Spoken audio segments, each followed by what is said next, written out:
Resumes really suck. And it's not just for the employee, it's for the employer as well. So I'm going to talk about it today. I have one note card with me to just map out what I want to talk about. Here's why resumes suck. If you're an employer, you don't get a full picture. You basically get a top moments or top achievements and a filtered set of experiences and moments based on this person's life and experience. So you're hiring someone based on just a few selected moments from their lives and some of like their greatest achievements. This is not going to be how they're going to be with you. Most likely. These are, as I said, highly filtered.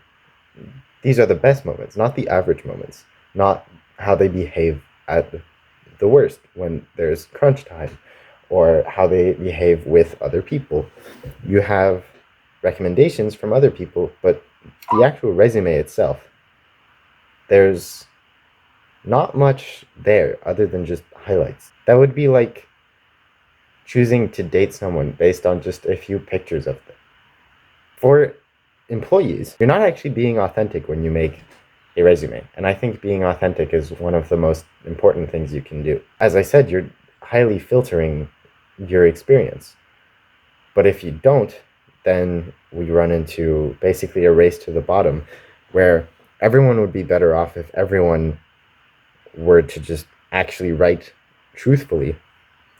But you get an advantage by not writing truthfully or not fully truthfully, which is selection. So you're not being authentic when you write a resume.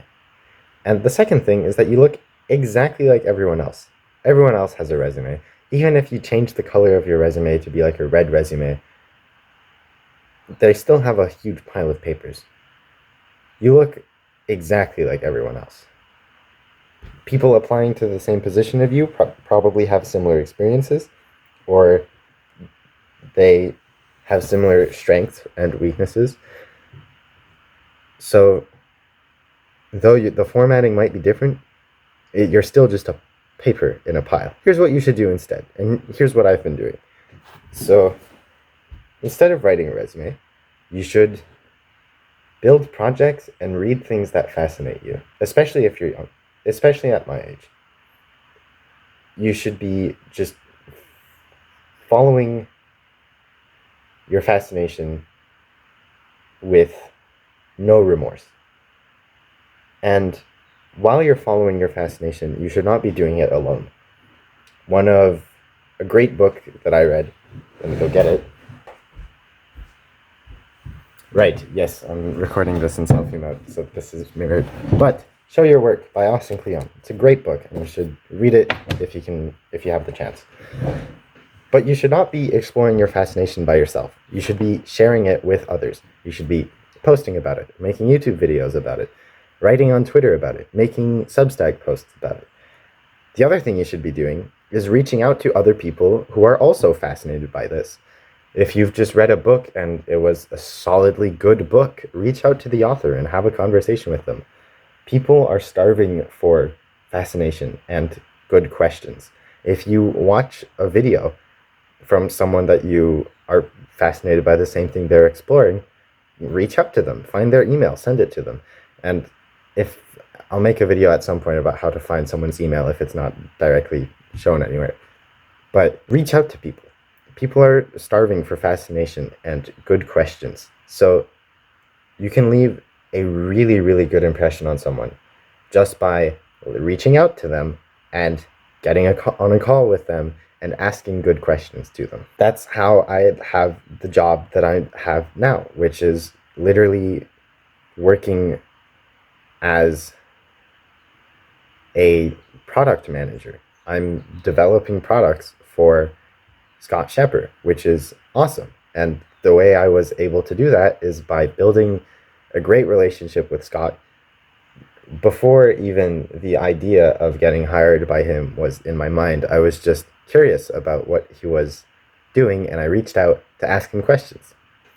And just by keeping that relationship alive and reaching out to him ever so often and asking a few more questions, I eventually asked him to mentor me, and now I work for him, which is perfect. And I'm very, very happy with that.